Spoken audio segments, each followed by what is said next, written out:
Chase at the 40. Look at that move. Look at Chase go. Oh, my goodness. What a gear. He comes down to this in his car, end zone. Intercepted. McPherson. And Cincinnati is heading to the Super Bowl. Cross here. Nixon's going to throw. Open man. Caught. Higgins. Touchdown. Drives. Touchdown. Joe Burrow has his first rushing touchdown of the season.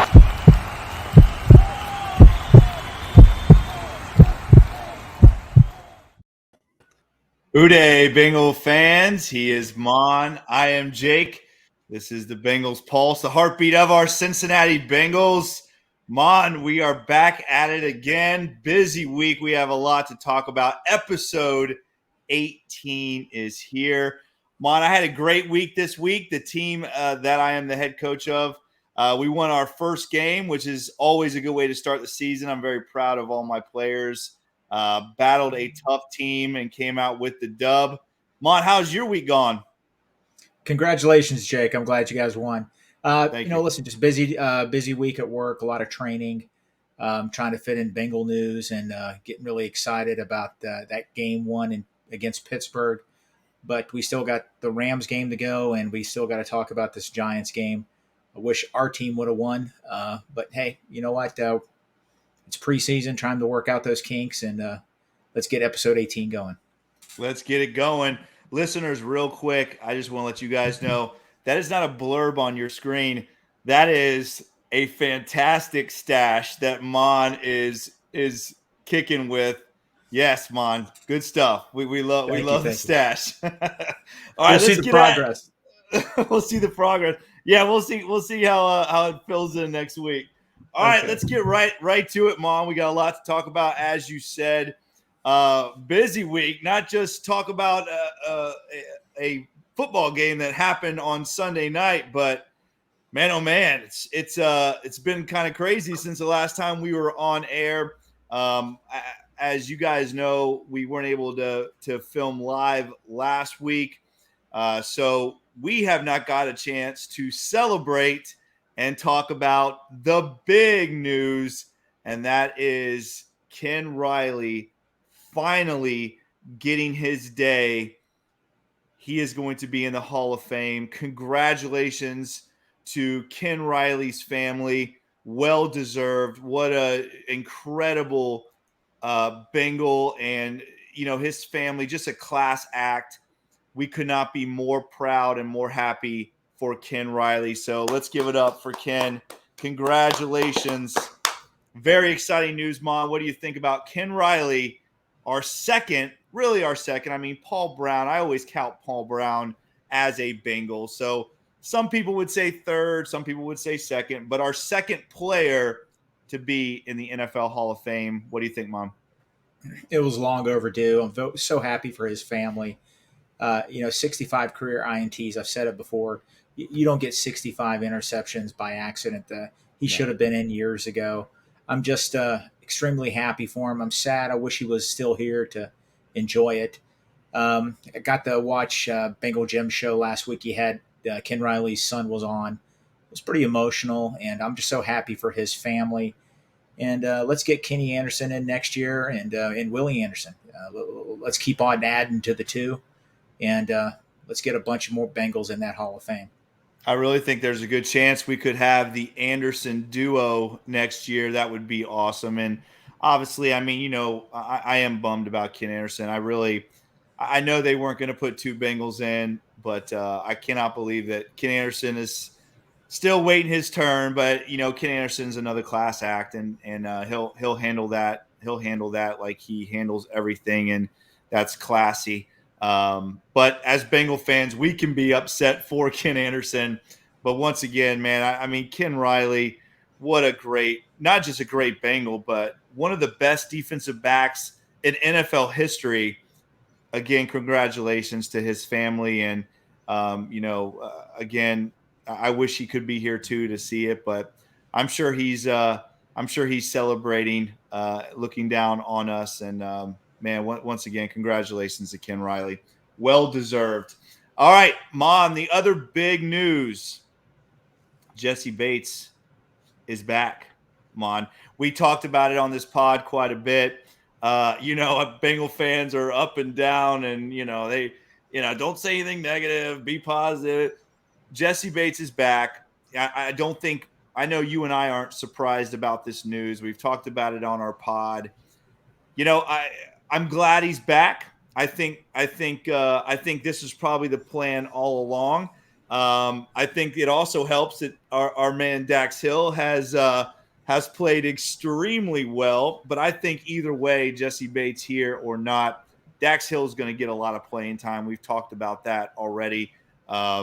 But what do you think? Jesse Bates comes in, he signs his franchise tag, and he will be a Bengal for at least one more year, Mon. Yeah, I'm glad. We knew it was going to happen. We just didn't know exactly when. I'm glad he's going to be back. He makes the Bengals a better team. That secondary is stacked with Hill, Bates, and Bell. They're going to play a lot of 3 safety looks. They did that last year, but they're better this year. With Dax Hill, we're going to talk about him and the way he played against the Giants. It was phenomenal.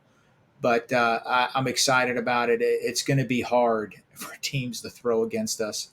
If that pass rush plays the way they played last year, look out, our defense is going to be a definite strong point. Well, I agree too. I mean, and Dax Hill played like 5 different positions. I think I counted the other night. He was all over the field, Mon. I mean, they had him in nickel, safety, corner.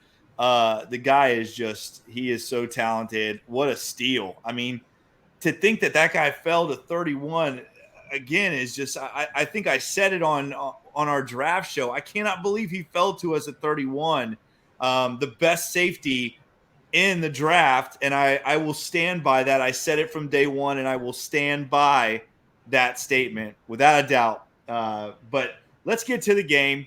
Again, another preseason loss. I mean, this game, I really, it was close. The Bengals took the lead at the end there, and then they let him go down and drive the field. And I was like, the ending of the game, I was a little surprised that we didn't line up and kick that field goal from the 42-yard line. I mean, I don't want to tie, but at least give those guys that opportunity, because that's what the preseason is about, right? It's about situational football. And part of that stuff is, hey, we drove the field in that last minute. Let's line up and kick a field goal and see what that looks like, because the Bengals are going to be put in that situation this season where, we have to run the field goal team on and let's try to tie it up and go into overtime. I know there's no overtime in the preseason, but I'm a little surprised that coach didn't line up there and kick from the 42. What do you think? What do you think about the ending of that preseason game? And then we'll get into the stats. Yeah, I thought he was going to try to kick it also. I think there was 9 seconds left on the clock when they got to the 42. Yeah. Maybe he thought he could get one more play off and maybe get 5-6 more yards. I would have taken the tie. But, hey, it doesn't count in the record books. And, you are right, though. There's going to be some opportunities at the end of the half where, our kicker might, Zach Taylor might let him try a 60, 65-yard field goal. It wouldn't have hurt. I would have liked to seen it. He did miss the 58-yarder earlier in the game. That was a high snap, though, but the holder did a good job getting it down. Don't know. I wish they would have tried it, but obviously they didn't. I mean, 59 is definitely in Money Mac's range. I think I read somewhere where he told coach, like, just get to the 50. Yeah. And I actually believe that. Like I'm sure, just like all Bengal fans, when he missed that 58-yard, I saw the high snap and everything, all the pre-snap stuff, and I was like, oh, that doesn't.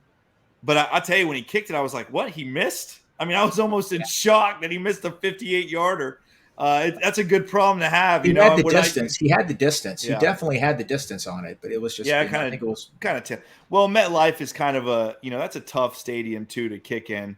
It's one of those bowl type of stadiums. The wind kind of works it funny in those stadiums. But my point is that as a Bengal fan, I'm sitting there like I'm shocked that we missed a 58-yard field goal. When in the past we're like, we have no chance of even coming close to making a 58-yard field goal. But Mon, the Giants win 25-22, and again, another sloppy game. I think that's listen, listeners, I know we still have not played any starters yet. I think we're the only team in the NFL that has not played a starter yet in the first 2 preseason games, which I know, Mon, you and I disagree about this. I am perfectly fine with no starters playing, but man, you want to see those backups.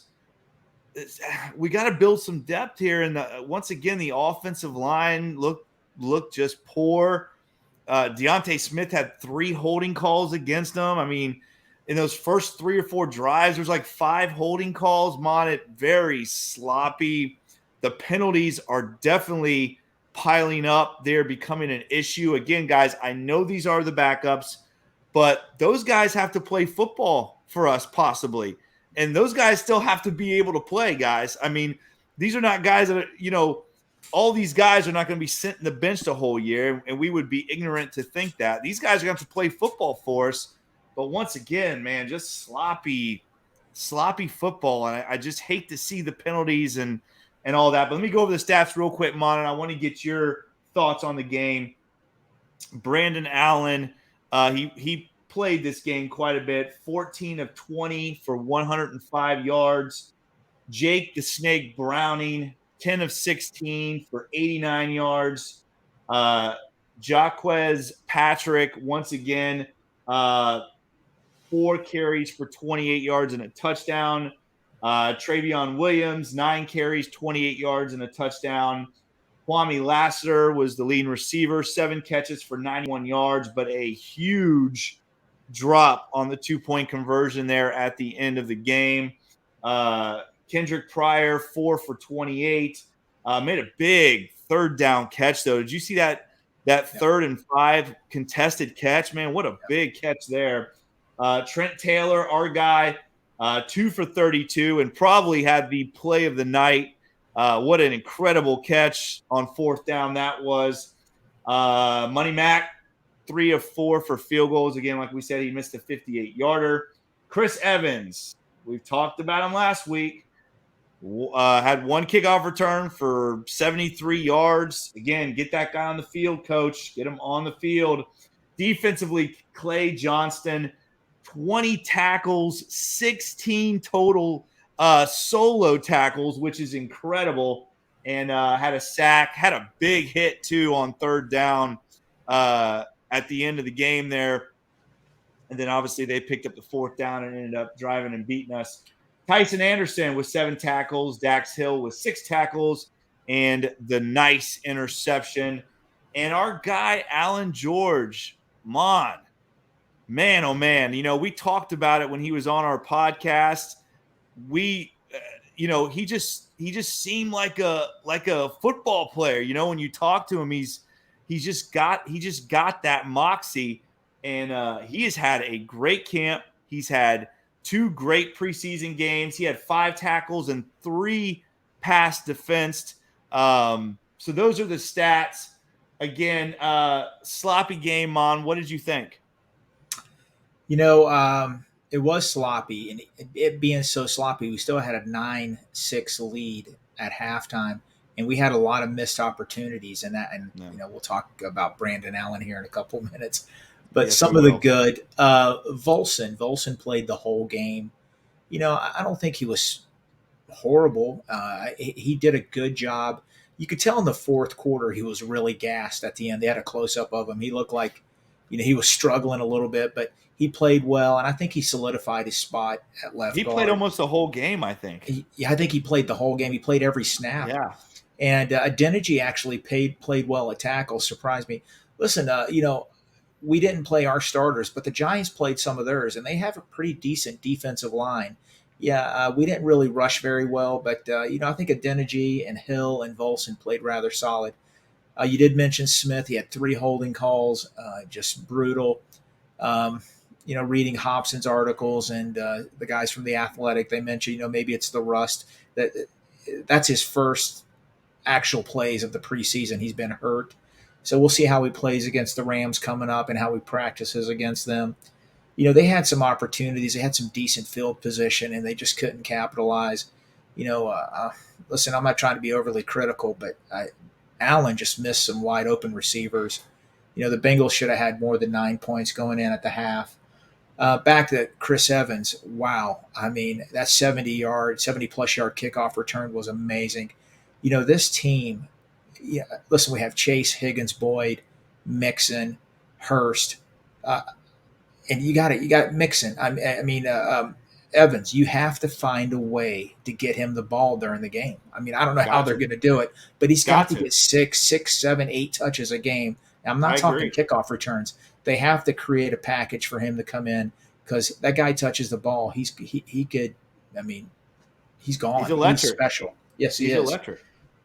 Really enjoyed seeing him, and of course Dax Hill. Listen, he looked like he was the fastest player on the field the other day. I mean, he just looked like he was shot out of a cannon a couple times.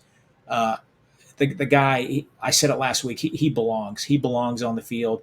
He, just like Chris Evans, we have to find a way to get him in packages. Listen, Hill may not be the starting safety, but they have to get him on the field somehow, because he's going to make plays for us. All in all, I wish they would have won. There's a lot of positives that came out of it. Adeniji, Hill, and Volson, I thought they played pretty well. I actually feel a little bit better about the offensive line compared to week 1. Depth-wise, I really do. And I'm glad you do. I do. Now, listen, I'm worried about swing tackle. Smith didn't show. Hopefully he flashes this week. But Adeniji, he didn't look lost out there. He actually looked pretty good. And, I hope that continues. Well, with Dax Hill, let me go back to him real quick, because, like you said, I mean, the Giants played a bunch of starters. Saquon Barkley obviously didn't play, but, those first 3 or 4 drives were basically the Giants starters. And Dax Hill was the best player on the field. And it wasn't even close, Mon, for both teams. Dax Hill was the best player on the field. And again, I've said it before. I mean, what a steal at 31. I cannot believe he fell to us. And I'm with you. I mean, that guy's got to be on the field. He's got to be on the field somewhere, somehow. The guy can do it all. I mean, he can play the boundary corner. He can play the nickel. He can play safety. I think they lined him up in the box maybe at like a will backer, it looked like. But this guy, I mean, he can do it all. So, there were some positives. Still, Mon, though, I'm glad you feel good about the depth at offensive line now, because I'm still not feeling it. I think Volson has solidified the left guard job.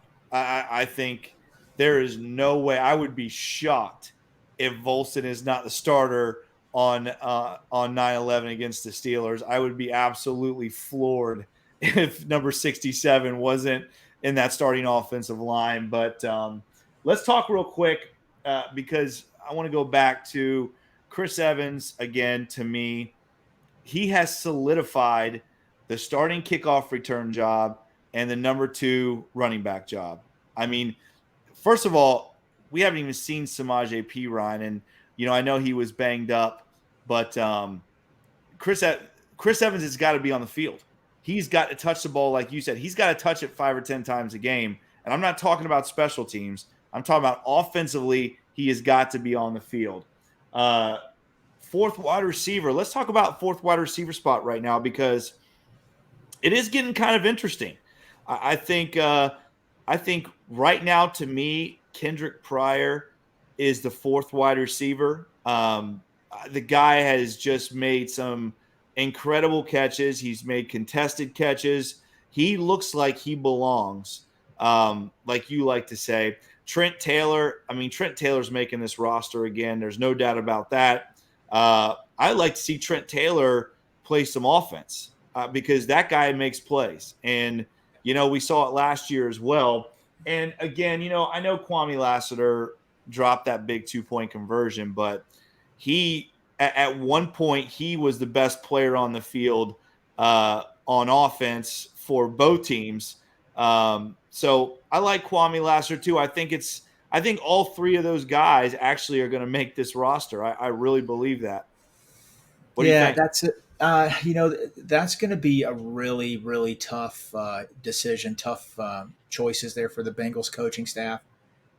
I see, obviously the big three, Boyd, Chase, and Higgins, they're locks. Thomas, he was a captain before the game the other night. Thomas, Morgan, I think are locks to get in, and of course, my guy Trent Taylor. I think he made the team, and are the Bengals going to keep 6? Or are they going to keep 7? If they keep 7, one of those free agents make it. I personally, I'm going to lean towards Lassiter, and I'll tell you why. Lassiter is a special teams guy. Pryor isn't. And now, Pryor, they both deserve, but I'm going to lean towards Lassiter. But right now, I don't think they're going to keep 7. I think they're only going to keep 6. Mama, I'm talking about the fourth wide receiver spot. A fourth wide receiver. Now, to me, the fourth wide receiver, it's going to be one of the veterans. I don't think so. I think you're wrong. I think it is. I think it's going to be Taylor. It's going to be Taylor or Thomas. The fourth wide receiver is going to be one of the veterans. It's not going to be those other guys. There's no way. We will see. We will see. I think you are wrong. I'm keeping that receipt. If you are right, then I will admit it. But I don't see that happening. I don't think. First of all, Thomas is not more explosive than those other two guys. He's just not. I cannot. Again, I'm a big Trent Taylor fan. You know that. I want to see Trent Taylor on the field, but I'm talking about that number 4 spot. I'm going to say it's Kendrick Pryor. I'm going to say that right now. I think it's Kendrick Pryor. I just don't see the Bengals coaching staff giving the wide receiver 4 to an undrafted free agent. I just don't see it. I think he could make the team. He's been really special this preseason, but I think it's going to be one of the veterans. I wouldn't be surprised with Taylor. I mean, Taylor could be wide receiver 4 because he has really flashed these first 2 games. Your guy, and just to throw this out here for all these Steeler fans who are on the Pickens wagon right now, just to let you know, Kendrick Pryor has a higher wide receiver rating right now than Mr. Pickens. So Steeler fans, pump the brakes. Just pump the brakes. I didn't see any tweets about Mr. Pickens this week either, by the way. All right, let's move on. Let's move on to Brandon Allen because, Mon, I'm gonna give you credit where credit is due. You have never been a Brandon Allen fan, Mon. I am on the bandwagon with you. This guy, to me, Jake the Snake Browning has got to be the number 2 quarterback. He just brings so much more to the table. I know I've always talked about Brandon Allen, and he's he's coach's guy and he's Burrow's guy. I understand all of that stuff, but if it's crunch time and we got to put somebody in, give me Jake the Snake Browning. Brandon Allen is not cutting it. He looked lost on Sunday night. Absolutely lost. What do you think? I agree. Listening to the podcast and some of the analysis from the Bengal beat writers, they weren't very kind when it came to Brandon Allen. Somebody looked lost. I know one of them said it perfectly. Like, listen, the coaches love him. He knows the offense. They feel comfortable with him. I mean, does it really matter if he can't deliver though when he's on the field? That's what I mean. What are we prioritizing here? Are we prioritizing the fact that he knows the offense? Or are we prioritizing the fact that there's another guy that runs it better than him that, if God forbid something were to happen and has to go into a game, I'm not rolling with Brandon Allen anymore. I agree with you. I agree. I think Browning could easily be number 2. I said it last week. He's got this gunslinger thing going. Yeah, you're right. By no means is he some of his plays are Burrow-esque. I'm not trying to say he's Joe Burrow, but he's just fearless. He'll sling that ball. And I don't see Brandon Allen doing that. But cut down day, maybe somebody pops up. Brandon Allen looked lost to me. He looked lost. He really did. I mean, I'm not trying to be mean. I've always liked Brandon Allen, but to me, we gotta prioritize where it counts the most. And that is, like you said, if somebody's got to go in there, we got to have a guy that can go in and execute. And I don't know. I'm on the Jake the Snake Browning bandwagon now. I thought he looked like he belonged Sunday night. And, he had big drives at the end of the game, clutch plays, and he can move out of the pocket. He can throw on the run. He can run the ball. He's an athletic guy. And I want to go back. I hate to use the word shocked, but how is Jake the Snake not number 2 right now? I don't know. I mean, yeah. I don't think he will be, and that's what is a bummer. Is I don't think he will be. I think he's going to end up on the practice squad, which I think he belongs on the 53. Let's talk real quick about some cuts, and we had a pup thing going on here. Our guy, the Cinderella man, the Cinderella story, Drew Plitt. He gets cut today, unfortunately. I think there is a chance, though, he gets brought back. I think he would be a guy maybe that gets a shot for that practice squad. Who knows? We'll see how the other battle ends up between Brennan Allen and Jake the Snake. But Drew Plitt gets cut. Scotty Washington, the tight end, and then 2 wide receivers, Jake Sorensen and Javion Hiley, get cut as well. And then safety kick returner Brandon Wilson goes on the PUP. And what is that, Mon? The first 4 weeks he's out? I believe they said he's out for the first 4 weeks. They changed it last year. It was 6. I think this year, if you go on the PUP, it's 4 weeks. So he's still recovering from that ACL. It'd be interesting to see what happens if they injury settlement or if they just outright cut him. I always liked the guy, but I think we're set at kick returner right now. Yeah, it's going to be interesting. I'm gonna say this. I think Brandon Wilson has a hard time making this roster at this point. I mean, again, we like the guy at returner, but he really doesn't bring much to the table at safety. I'm not trying to be mean or anything, but he really doesn't. And we are loaded in that defensive backfield. And in one of my surprise roster makes, I think Alan George is making this roster. So I'm gonna find it very hard to find a place for Brandon Wilson now that Chris Evans is back there returning kicks. I don't know. I could be wrong. It's going to be interesting to see. We are going to talk about that 53-man roster. I'm excited about that coming up in the show. Before we do, though, Mon, we had once again the clown show this week, which I like to call the NFL Top 100. Which is an absolute clown show and a circus. Again, whoever, I know they say the players, there is no way the players are saying that Joe Burrow is the 21st best player in the NFL. That is not true. I would really like to see the clown behind the scenes that is coming up with this nonsense of a list. And again, I'm going to try to get off of my soapbox when it comes to this, these things normally don't bother me, Mom, but this is bothering me. It's driving me nuts. I can tell. These people are clowns. Joe Mixon at 38. First of all, Trey Hendrickson at what was he at 78? Is just 78. It's just absolute nonsense. First of all, Joe Mixon at 38.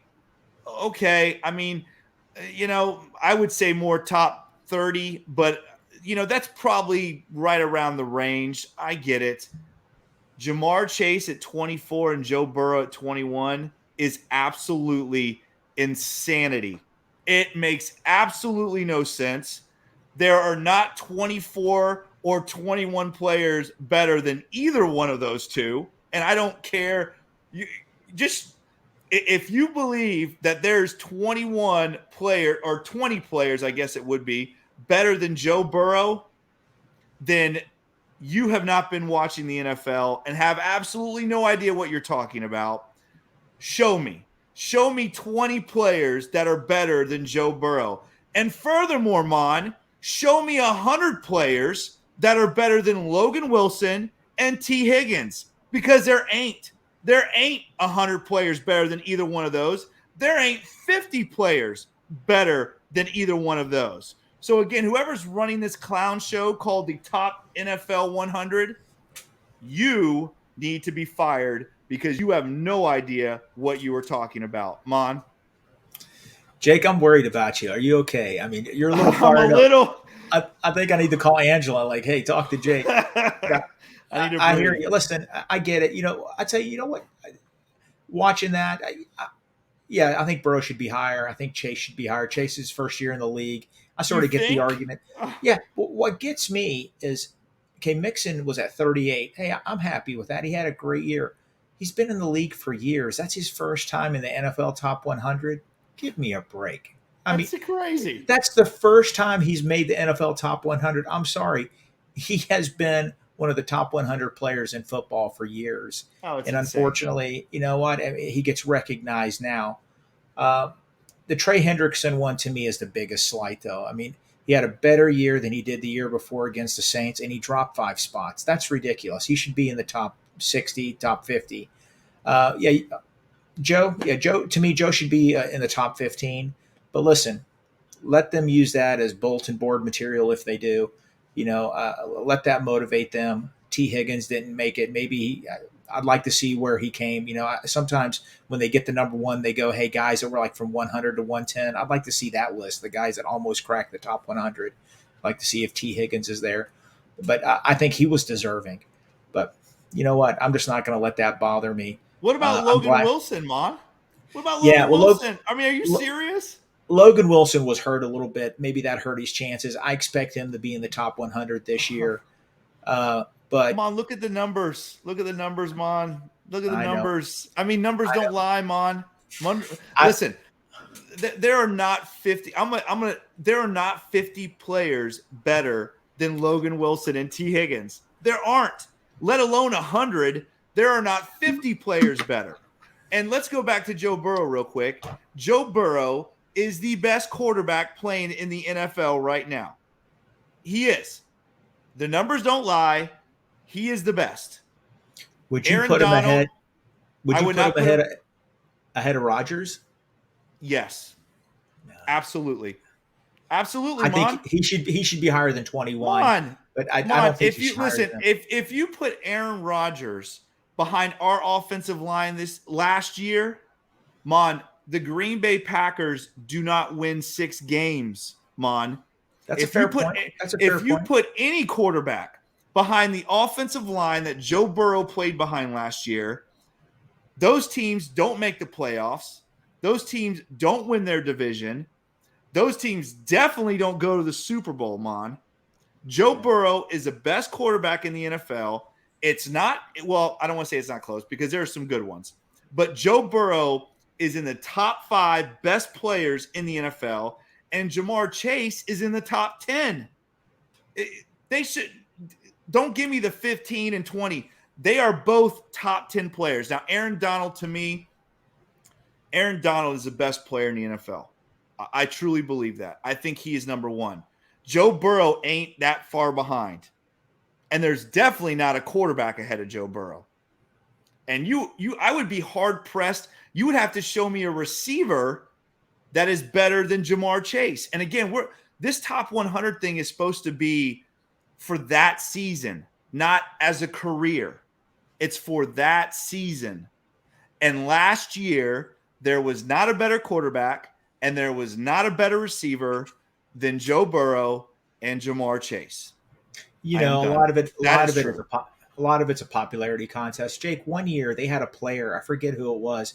I think he played 6 games that year, but they still had him in the top 100 because of what he did years before. I'm sure. Listen, I'm glad Burrow. I'm glad Chase. I'm glad they're on our team. And I wouldn't want any other player to replace them. I'm not going to get all bent out of shape over that. 21, they need to be higher. I get it. I can tell. I will for you. I could tell. But, and I don't usually let those things – I don't usually let those things bother me. But I just – it just builds up. You know what I mean? And I don't like circuses and I don't like clowns. And that's what the top NFL 100 is. It's a circus with a bunch of clowns. All right, let's move on. Practice with the Rams this week. I was not planning on that happening, but hey man, it's been I'm bubbling. sweating. I'm sweating. Practice with the Rams this week, Mon. That's kind of a big deal, right? It is big time. It's going to be interesting. It's going to be interesting to see. I would love to see Mr. Chase absolutely demoralize Mr. Ramsey again. And Mr. Higgins, you can go ahead and do the same because you did the same to him as well.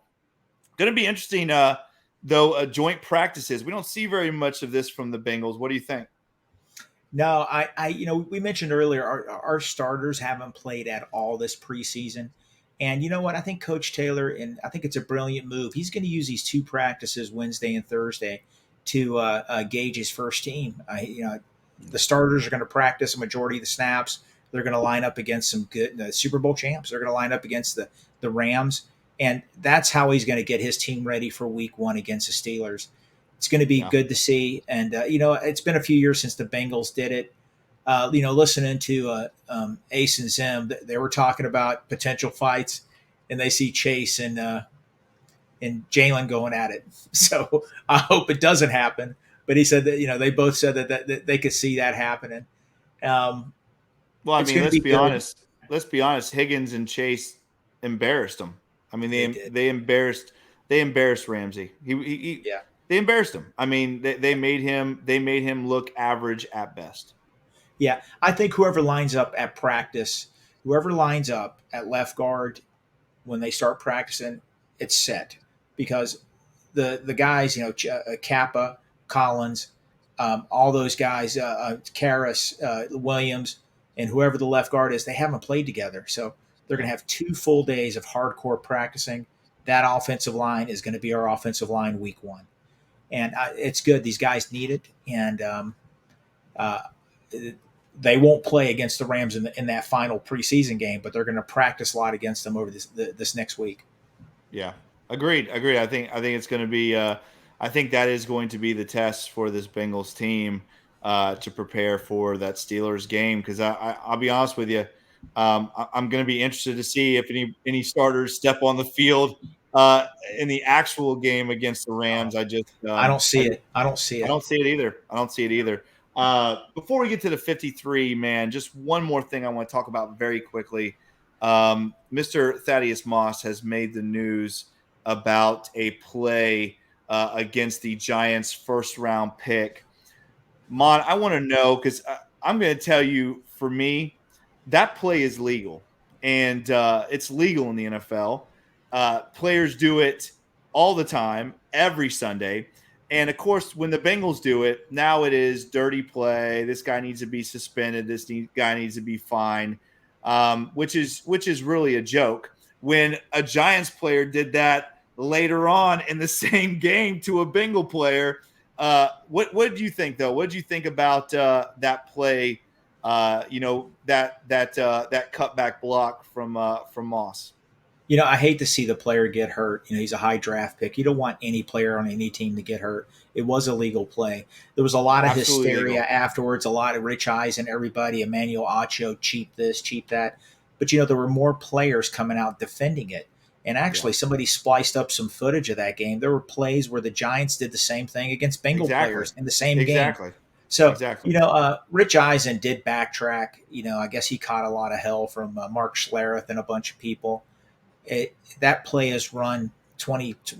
That block is done 20 times a game. Yeah, and I guess got to use it. Listen, as a defensive end, you got to use your hands. You got to use your hands. You got to get low. You got to get low, and you got to get low and use your hands. You see the tight end coming. You know what's coming. And I think Sam Hubbard does a good job of staying low and pushing the guy away, then still going after the quarterback.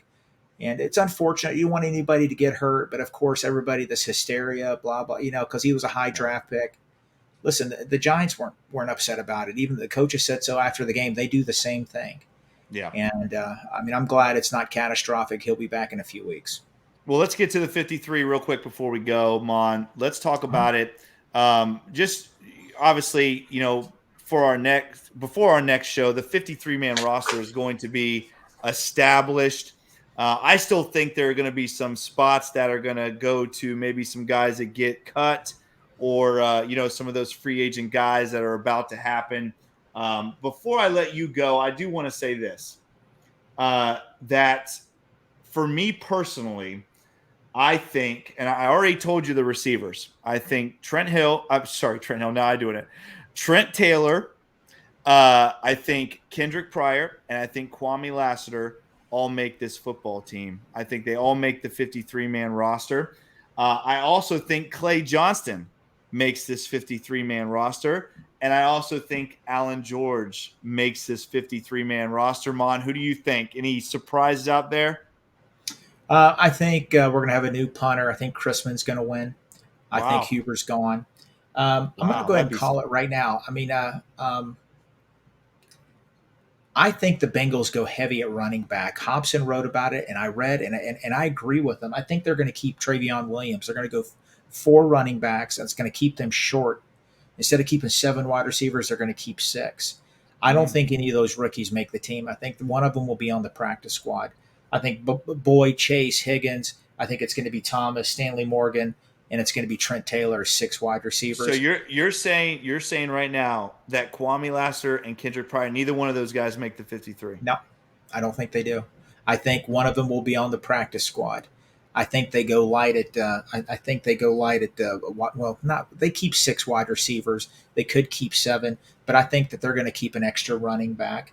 Allen, Browning, that's going to be interesting. They're only going to keep 2 wide receivers. Okay. I think a big one. I agree with you. Oh, you're talking about you mean 2 quarterbacks? 2 quarterbacks. I'm sorry. I think right. Only going to keep 2. One's going to be Allen. It could. Listen, I think they can do better than Allen. I just don't see them cutting him. I would rather have Browning as number 2. We talked about that earlier. It's going to be interesting to monitor that. I agree with you on Clay Johnson. He makes the team. I think Absolutely. The Bengals only go 5 linebackers though. Cornerback, I want Alan George to make it. He could do it. I don't know what's going on with Britt's injury. I don't know if that's going to be could he be a pup guy? Could he be come back 6-8 weeks in the season? Alan George played a lot the other day, and he looked really good. Really good. It's amazing. This guy was on our show a few weeks ago, and good job, Alan. We're excited for you. We are so excited for him. I think they're going to go 10 with the DBs, and obviously we know who the starters are going to be. Defensive line is a big one. I don't know if Kareem makes the team. I don't know. I think Shelvin is done, even though he's one of my favorite draft picks last year. I don't think he makes it. But I think the last spot's going to come down to Davis, the defensive tackle they got from the USFL, and Kareem. And I know Hobson has really written a lot of good stuff about Dominique Davis. I wouldn't be surprised if he actually makes the roster. And it's going to be interesting. That defensive line, there's going to be a couple good players that are getting cut here. Absolutely, yeah. I think Kareem could be the odd man out. I see them keeping 10 defensive linemen. I have 25 offense, 25 defense, and, of course, the 3 special teams players. I see Huber not making the team. I think they're going to stick with Chrisman. His leg is just so much stronger, and I think that they feel comfortable with him being the holder with on special teams. Yeah. Well, I like a lot of your takes. I think a lot of your takes are right on. I do, though. I completely disagree. I think that stash has got you thinking crazy tonight. I cannot imagine one of those 2 receivers not making this football team. If Kendrick Pryor does not make this team, somebody is scooping him up, and I do not see the Bengals letting that happen. If they go 7, one of them will make the team, but I just don't think they'll go 7 at wide receiver. Well, it's going to be interesting. It's definitely going to be interesting to see. Do you think Samaje Perine makes this team? Oh, absolutely. Absolutely. Yeah. I think he's listen, at the coaching staff, they haven't played him because they love him. They love him. Listen, I don't agree with the Super Bowl, how, Mixon should have been on the field in 3rd down, but they love both of them. Yeah, you're right. But they obviously love what Perine gives them on 3rd down. They love his blocking. He hasn't played a snap because, you know what? They don't want him hurt. He's guaranteed to make that team. Yeah. Evans locked in. That's 3. And, Williams is special teams. He sticks around. I see him as somebody that's going to make the team. I think they're going to go heavy at running back. I really do. It's going to be interesting to see. I can't wait for our next show. We're going to have so much more to talk about. It's going to be interesting to see how this roster really plays out. But especially at the receiver position, because like I said, I think, and you talked about this when we were off air. You were worried about your guy Marcus Bailey. I would be worried too, because Clay Johnston is making this team. He was, again, when Dax Hill left the game, Clay Johnston was one of the best players on the field for both teams. Yeah. You know what I mean? So I think for sure he makes it. I have Bailey on the team. I have Pratt, Bailey, Gaither, Johnson, and Wilson as the 5. He makes the team. Bocce's going to be out. I think Bailey does make it, but yeah, Johnson was a machine the other night. He was unbelievable. 20 tackles in a preseason game. That's crazy. Come on, 16 solo tackles is crazy. Yeah. You know what I mean? That he's not just jumping on the pile. He's 16 solo tackles. I mean, that's a, I'm not a math guy, but that's almost half of plays run in one half. So that's incredible when you think about how many plays are being run in a game, and he's got 16 solo tackles. It's crazy. But before we go, Mon, let's go ahead and talk about this awesome giveaway that we have coming up right here on the Bengals Pulse in honor of our man, Mr. Ken Riley. We had Josh Huffman on the show from Cincy Bob's. We have one of the Ken Riley bobbleheads that we are going to be giving away right here on the Bengals Pulse. We are going to give it away our show for that week 1 show against the Steelers. So on that Wednesday, we will be giving away to somebody, a lucky listener, this Ken Riley bobblehead in honor of the new Bengal Hall of Famer. The way we're going to do this, listeners, is we're going to pick randomly on the show one of our Twitter followers. So if you are already following us on Twitter, you are automatically going to be put into the pool to pick from. And then for all of our new followers that come along, you guys will also be thrown into that pool. And we are going to pick a lucky winner. I cannot wait to see. And I'm excited, Mon, to give away this awesome Ken Riley bobblehead. You and I both have one. It's incredible if you guys haven't seen it. So I'm excited that we're going to be doing that. And I'm also excited to announce that Mon will be joining me on 9/11 in the jungle for the Bengals Steelers game. Mon and I will be up there. I think we'll be arriving on Saturday. So for any of our listeners in the Cincinnati area, hey, if you want to get together and hang, let us know. Mon and I are excited. We're going to have a lot of fun that weekend. I know we're going to be obviously at Bengal Gym's tailgate, having some fun there. So make sure you contact us. Let us know. Mon and I will be in town Saturday and Sunday for the Bengals Steelers opening weekend. It's going to be a blast, Mon. I am so excited. Once again, guys, if you liked this podcast, make sure you like, subscribe, and share this podcast. Check us out on Apple, Stitcher, Spotify, and all the podcast platforms. I ordered mine, Mon. I can't believe you found yours in a Publix down here, and I ordered mine on through the mail. But I've been looking for a week now. I went to the Publix. They had 4. I got all 4 and bought them, and the lady looked at me. She goes, "What are you doing?" I said, "I love the Bengals." Well, that's why I can't find one, because you're going to all the Publixes and buying them. Guys, if you like this podcast, please give us that 5-star review. We'd really appreciate us. Go ahead and follow us on Twitter. Again, if you want to be part of the giveaway for this awesome Ken Riley bobblehead, make sure you follow us on Twitter at Bengals_Pulse9. Again, that is going to be the only way that you get thrown into the pool for the Ken Riley bobblehead. You can also follow us on Instagram, the same, Bengals_Pulse9 without the at. Once again, guys, if you would like us to talk about anything on this show, make sure you comment and leave us questions and anything else you want us to discuss in the comment section. And once again, guys, make sure you check out all of the awesome podcasts right here on the Wincinnati Podcast Network. Again, our guys Ace and Zim have put this family together, and we are rocking and rolling. Maan, we are so close to week 1. I am so excited. You got the stash. Listen, Maan, I do not want that stash cut until week 1 when we go up to Cincinnati and hang out with all of our other Bengal fans. I want them to all see that stash in person. They're going to love it. All right, Bengal fans, as another edition of the Bengals Pulse. He is Maan. I am Jake. Hooday, Bengal fans. Make sure, again, you check out that Bengals game. Rams, Bengals this week. It should be a good one, and we will talk to you guys next week. Have a good week, guys. We'll see you next week. Bye-bye.